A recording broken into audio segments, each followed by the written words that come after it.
Welcome, everyone, to the Dynasty Fantasy Football Podcast presented by the 33rd Team. I'm your host, as always, Josh Larky, joined as always by my co-host, our lead Dynasty analyst, Ian Miller, at Dynasty_I am on Twitter. Ian just released his top 24 Dynasty rookie rankings for the 2024 class. Those are free to view on the33rdteam.com. But rather than just purely reading through that article, I think we should have a discussion about it. And I think that this will help people understand Ian's process better and just how much is behind these rankings. It is not just putting a player next to a number. There's a lot that goes on behind the scenes. Let's get right into it. Ian, there's a striking quote in that article that I really liked, saying that this is the most stacked top 5 in a dynasty rookie draft of all time.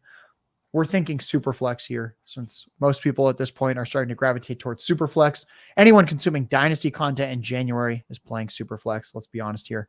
Now, you talk about how the top 5 is stacked. Let's say that you have the 107 and you want to trade it into that 105 slot.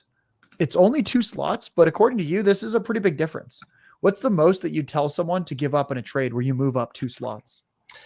Yeah, I think you're kind of looking at like late second territory, which there's a few reasons why I think it's a good switch up in terms of getting into the tier, but also why I wait to do it. Because right now, the tiers are, you have what they are now, but we know that over the next 4 months, there's always a bit of a riser. Someone can always just fall out of value a little bit, even if you still like them the same. So gauging what the value is for the top 6 will always kind of fluctuate a little bit. So I don't like jumping up just yet, but I do think it can be very beneficial. The other thing is when I say a late second right now won't be near what it's worth in a couple months when people start putting actual names to a late second. Right now, everyone pretty much that plays Dynasty knows the names of the top 5, top 6. Those pick values, while they'll still increase, people know the names attached to them. But those late seconds, they aren't worth as much because people aren't up to date with who it's going to be quite yet. So that's why you wait a couple months closer to the draft season. You can make that move, a strong beneficial move, and then even see like the 107. I think with Rome Odunze, if he does go, top 10, then all of a sudden it's not as big of a tier gap. And maybe I'm more on board of, take that 108 and just add a little bit more to get to the 105 range or whatever it may be. Let's talk about one of those players within that top 5, Jayden Daniels. You have him at number 4 overall. That doesn't seem like a stance. A lot of people have him at number 4 in these Superflex leagues, but you actually kind of have a stance with him at number 4. Can you explain why you have a stance, even though the ranking might be similar to some other people? Yeah. So my stance is that, yes, I may have him ranked just as high as everybody else right now, but I want to be there where he's ranked. So people may have, they say this guy's my number 3 prospect, but I don't mind moving back from 3 to 6 if I get value. This is one of those things where I don't want to move back if Jayden Daniels falls in my lap, say 4th pick. I'm also very high on him because I think by the end of draft season, there's a possibility I have him as my quarterback too, even if he doesn't go 2nd overall and May goes ahead of him because, yes, May has a really clean profile. But if Jayden Daniels goes top 3, we're talking about someone who just put up 45 points per game. The only other first-round quarterback to do it was Lamar Jackson. And now we're talking about Lamar Jackson, except top 3 draft capital, where you don't have to wait for the quarterback in front of him to not play well, for him to finally get a shot. Number 3, he is the guy. Everyone knows he's the guy. So you take that high-end rushing upside. And then the other thing that just convinces me further on Jayden Daniels is, yes, everyone knows the rushing. He's going to get the draft capital. People aren't talking about him being one of the best passers in college football last season and that we've seen. In fact, first-round quarterbacks, there's only been 2 other quarterbacks to get drafted in the first round and have a season of a whopping 13 adjusted yards per attempt, and that would be Kyler Murray and Tua. And like Tua coming in, we thought of him as this prolific passer. Jayden Daniels just put up those numbers as well, which is really the crazy part. And I think one of the fun exercises I did on Twitter was I put 2019 Joe Burrow in comparison with 2023 Jayden Daniels, and I made it all passing peripherals comparison. And it just shows how wildly good Jayden Daniels was as a passer. So the fact that that's in his profile is going to get elite draft capital, and he's a high-end rusher. I mean, I could see him going as high as 102 in this draft without it being crazy. Yeah, I'm going to list a few stats for people out there on Jayden Daniels. It's simply insane. 3,800 passing yards this year, 40 passing touchdowns, just 4 interceptions. 1,100 rushing yards, 10 more touchdowns on the ground. If I told the people out there that you could get a quarterback who in one game threw for 372 yards and in another game ran for 234 yards, I think you'd like the upside. He did that in the same game against Florida. Absolutely ridiculous. Now, a lot of people out there, they have Anthony Richardson. This was a dead year for them in Dynasty. Anthony Richardson barely played due to injury. Prospect profile only. Do you like Jayden Daniels or Anthony Richardson? Because they both have mobility. It seems like Daniels has a little bit more that he offers with his arm as well, but he is a slightly older prospect. Yeah, I would still take Jayden Daniels in this. And I actually liked Anthony Richardson as a prospect. He was an elite prospect for me, which is likely what Jayden Daniels is going to be. But the difference with Richardson and why we liked him last year was, yeah, he was a high economy guy. He got draft capital. That alone is going to give you some value insulation. And he's a rookie, so you don't have to worry about horrible pass metrics or anything like that. Because you can go into year 2 with horrible pass metrics as long as you're a rushing quarterback, and people could still be expecting that. It's a very safe value. Now we can essentially reset the clock with Jayden Daniels, except the difference here is Jayden Daniels actually showed that he can be a very good passer, an elite passer at that, which is something that Anthony Richardson hadn't shown in his profile at all. So it's more of like a rushing with draft capital thing. With Jayden Daniels, there's that extra box checked in his profile that Richardson didn't have. Now, in your rookie rankings, you mentioned that Jayden Daniels and Drake May instantly slot in. That's your quote. They instantly slot in as top 10 dynasty quarterbacks. We're not going to be all talk. We're actually going to discuss this a little bit. People sometimes are like, oh, this guy's a fantasy RB1 or a top 10 quarterback. And then you ask them for the rankings. They're like, well, actually, they're really like the 17th quarterback. But in this case, you actually think they're top 10 dynasty quarterbacks. Give us one or two names of spicy veteran quarterbacks that you would then have ranked below Jayden Daniels and Drake May in dynasty as of right now. I love that question because it's really putting the money to the mouth and we just brought up Anthony Richardson, who's valued as a top 10 quarterback in Dynasty. I'm looking at Fantasy Trade Calc right now and seeing their top 10 quarterbacks, and both May and Daniels I would slot in right now behind Justin Herbert and in front of Anthony Richardson, so at quarterback 8. So that puts them ahead of guys like Anthony Richardson, Dak Prescott, even Jordan Love, who I've actually kind of started liking, and Justin Fields, Trevor Lawrence. I think these guys are actually instantly top 10 quarterbacks the second they get drafted. Guys, Ian is really good at this. I remember when you were lower than everyone else in the industry on Justin Fields, and you said, guys, I know there's upside.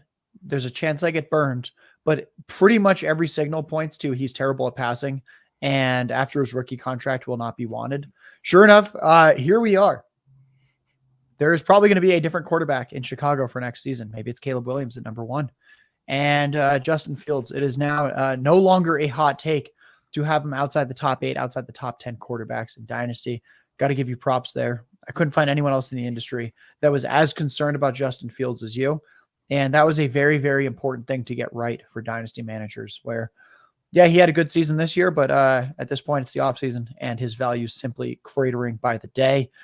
Let's stick with quarterbacks. You have Michigan quarterback J.J. McCarthy all the way up at number 7 overall in your rookie rankings right now. Yet, pretty sure he just threw for only 140 passing yards in the national championship game against Washington. Why are you so excited or so confident about McCarthy and putting him all the way up that high? Now, I'll be honest, I don't love the McCarthy profile. I think there's obviously some holes, and he's not a rusher. And in fact, he's never posted a season where he's had over 25 pass attempts per game. So how much they used him as a passer is a bit concerning. But one thing when I created these rankings, almost profile aside here for the most part, I mean, there's still stuff we like in his profile, like 9.1 adjusted yards per attempt his sophomore season, 9.8 adjusted yards per attempt his junior season. So while he didn't pass a lot, he was very efficient when he did pass, which is at least good to see. 6.8% and 6.6% passing touchdowns in the passing touchdown rate in those seasons. There's definitely some stuff to like as a passer, but game theory wise, when we talk about JJ McCarthy, I think what a lot of people aren't wanting to talk about yet or aren't seeing as a reality is that he's a highly drafted quarterback. What I mean by that is, okay, right now, grinding the mocks for those that follow, which aggregates all these mock drafts and gives us a pretty good idea where guys are. He's 24th right now. So a first-round quarterback, top 25, that's all right. But the thing is, for some mocks, he just started getting mocked into there. And I actually talked to the guy grinding the mocks, and he said a similar thing because I asked specifically about J.J. McCarthy. There's some mocks that just started putting him in where he wasn't listed in previously. And it's one where he's at 24 and they expect that to go up. But not just word of mouth. I think another thing that you should really be thinking about is J.J. McCarthy is a true junior. He forewent his senior season at Michigan where he would have a chance to defend the title. He just won a national championship, isn't even a senior quarterback, and he just forewent his senior season to enter the NFL draft. Call me crazy, but a guy's not going to do that if he doesn't think he's getting the draft capital. And the early signs are already saying he's a top 25 guy. And that's actually what we're expecting to be at this point, kind of the low mark, considering all the other circumstances. And now we're starting to see some mocks have him in the top 12. And I think when we talk about fantasy and the draft, if you have a quarterback going top 12, top 10, whether you love the profile, unless it's just an absolute stinker, it's something you really should not be sleeping on in general, because quarterbacks are always going to be priced high, especially rookie quarterbacks. I remember last year around this time, we talked about rookie quarterbacks and their value insulation when they get top draft capital. Zach Wilson had a horrendous rookie year. In fact, Trevor Lawrence did too, for that matter. And we didn't see their draft or their value really fall at all because people give rookie quarterbacks a chance. They give them another year when they're drafted that highly. J.J. McCarthy, you don't have to love the profile, even though there's stuff to like, but you really should not be just ignoring a top 10 possible draft pick at the quarterback position. All good points. Yeah, one thing to note here is that with these rookie quarterbacks, when you draft them in Dynasty, you have a full year to kind of see what you have, where the value either doesn't change much when it's a horrific rookie season like Zach Wilson. It drops maybe just a tiny little bit. But the upside is that you get someone like a CJ Stroud, where you're like, oh, this is, what is this, like the QB 17 in Dynasty? And then a couple months later, you have a guy that's a top 5, top 6 Dynasty quarterback. His value is simply untouchable compared to anyone else near him. These quarterbacks are essentially all upside, no downside for at least that first year in Dynasty if they have the draft capital. It's a lot of quarterback talk. Let's talk about some receivers. You have Oregon's Troy Franklin at wide receiver 4, but you also acknowledge that the big 3 in this class, they're all truly special prospects. If anyone out there doesn't know what I mean by the big 3, you should look at Ian's rookie rankings, look at some other rankings out there, and then you'll be like, oh, yes, I understand what the big 3 is now. So I get that. There's a big 3. There's some generational type prospects here at receiver.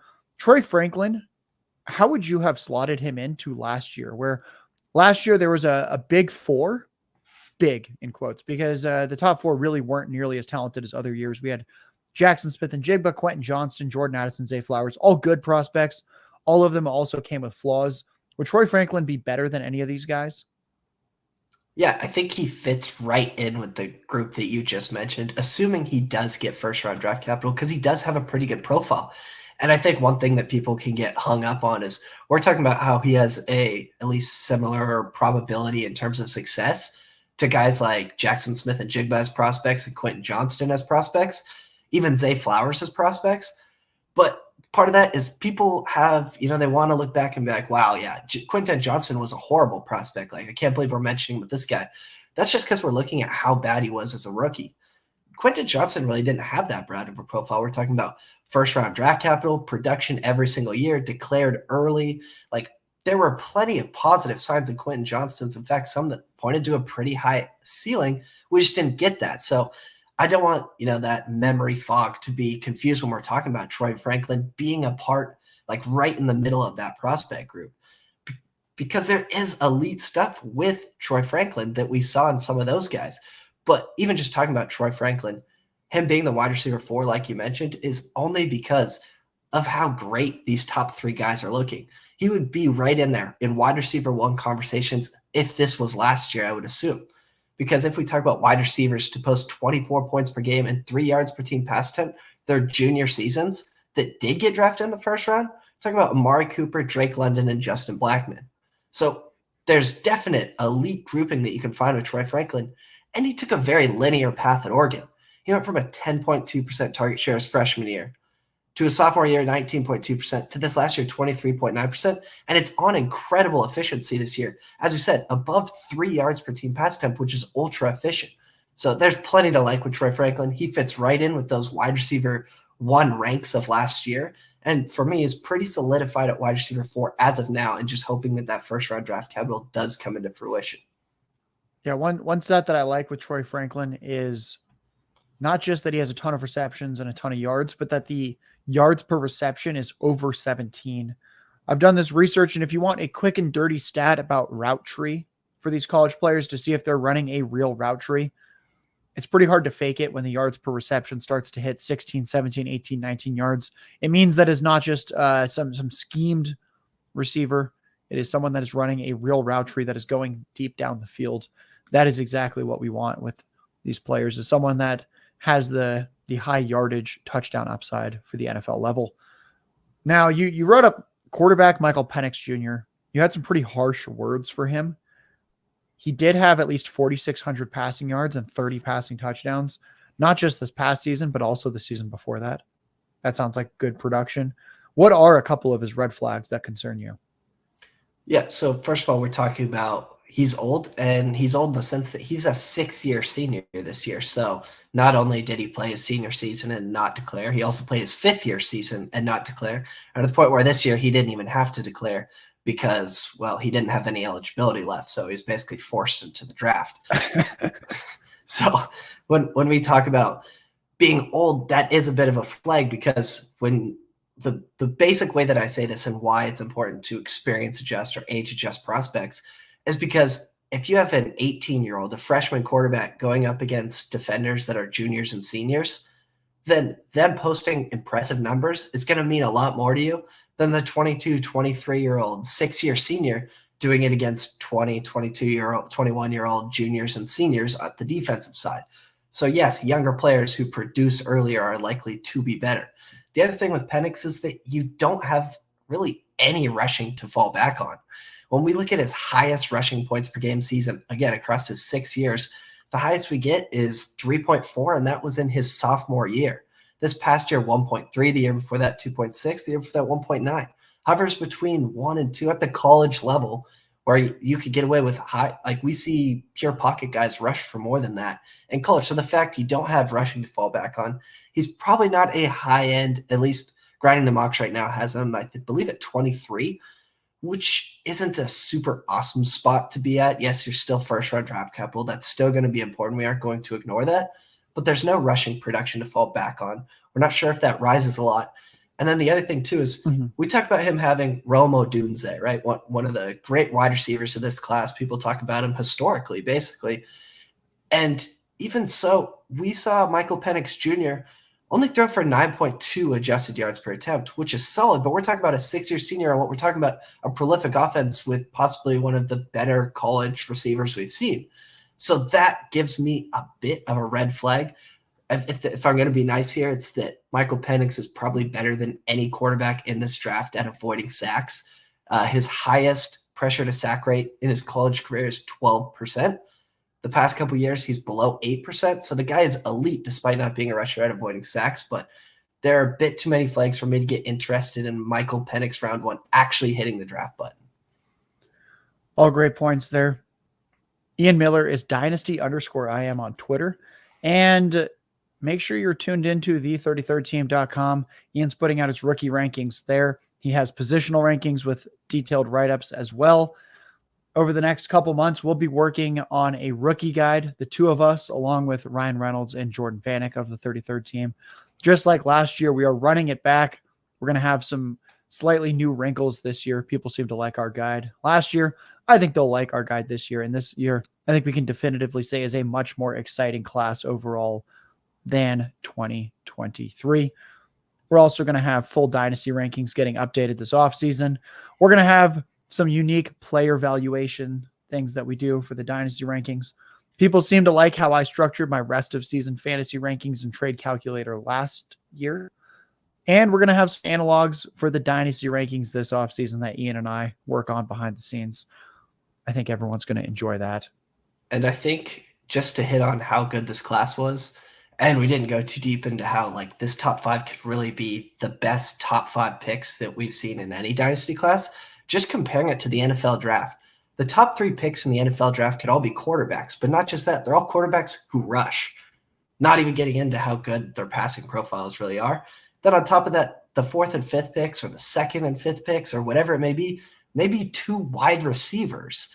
So that doesn't, and when we talk about top 5, we're not even talking about how Brock Bowers we continually also see mocked at number 6. Like your top 6 could all be really good skill position players in the NFL draft that just go right into the dynasty rookie drafts. So yeah, this class is absolutely insane.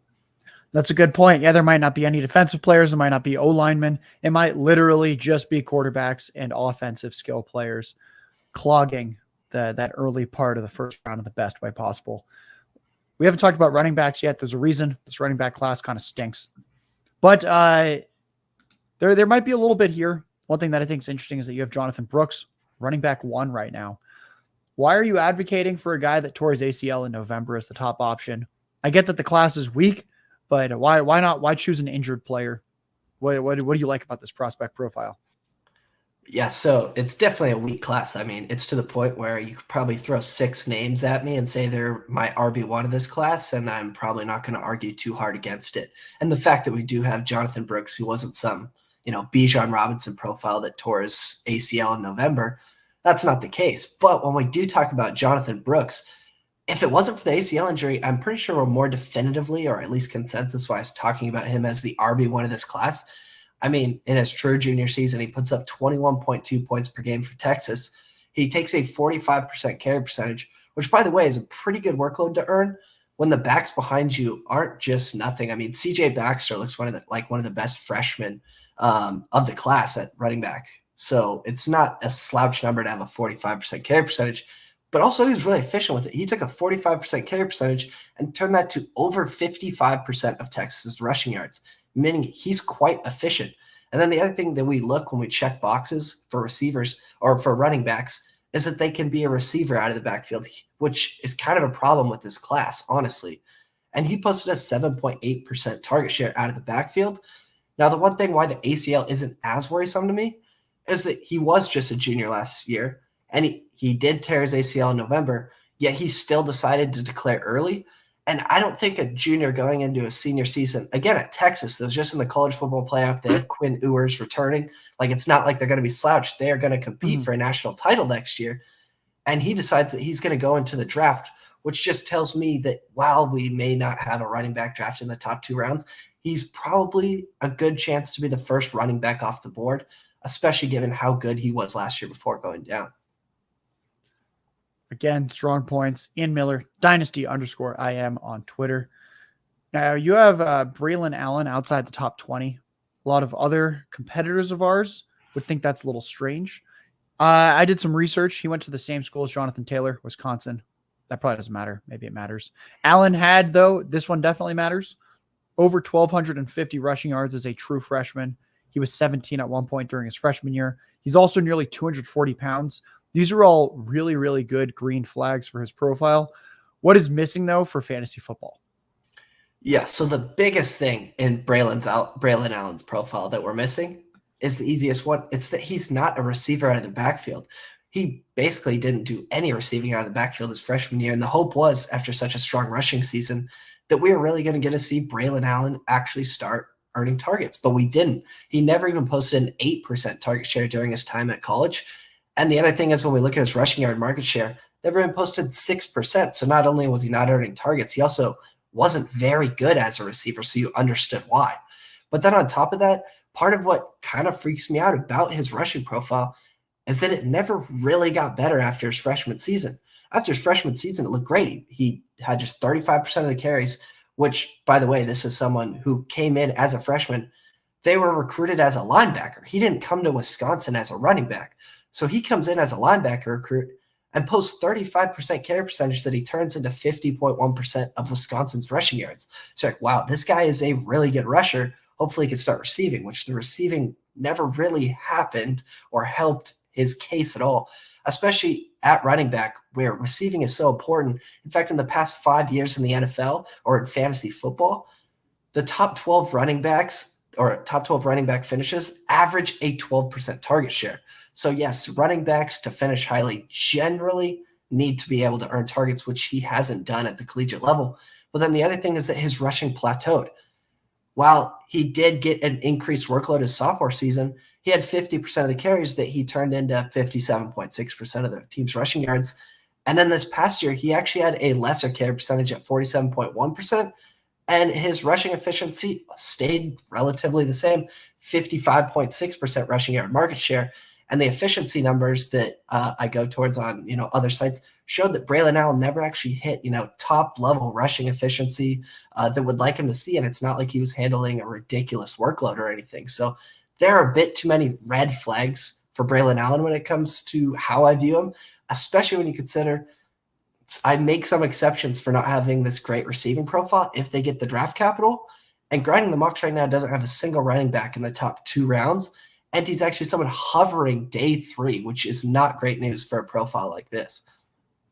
If we compare him to Jonathan Brooks, your current RB1 in this class, we see that Jonathan Brooks had more receiving yards this past season than Braylon Allen had in 3 seasons as a starter at Wisconsin. Braylon Allen never better than 6th most receiving yards on his own team. That's pretty terrible. He had the 9th most yards on his team as a freshman, then the 8th most as a sophomore, the 6th most as a junior. Those are all pretty terrible marks. Receiving matters. Unless you're a Nick Chubb level rusher, which Braylon Allen isn't, it's very hard to put up elite fantasy production purely on the ground. Ian, let's get the people out of here. Last question. One player that we haven't talked about yet who's outside your top 24, where you could see them gaining steam, breaking into the top 15 of your rankings by the time summer rookie drafts are happening. Yeah, I think that's a really good question. And one where I had to go back and forth with a lot of different players because I think you can make the case for really any running back in the next few months, especially with a good combine to start surging up the draft boards. But I'm going to take a different approach. I'm going to take a profile that I'm actually kind of intrigued with, and I've seen him getting fringe round 3 draft capital at a position where draft capital isn't of the most importance because the prolific players we see at the position might not have even had high draft capital attached. Now, this player may have solid athleticism using his 40 projections along with his size listed on his team site. We're looking at a relative athletic score above 8, which at this position very much matters. And it could be someone who's deciding to declare early. And the guy that I'm talking about is tight end Bryson Nesbitt. Sorry to mess that one up. But the guy, if he declares early and gets draft capital, he probably has some solid athleticism attached. And it's at a position where all of draft capital, all of production is not as important as other positions. Folks, that's Ian Miller at Dynasty_IM on Twitter. We have a lot more Dynasty content coming out soon. Give him a follow. Be on the lookout for our rookie guide coming out in the next couple months. For myself, Josh Larky, from Ian Miller, from the 33rd team. Thank you, everyone. Have a good one.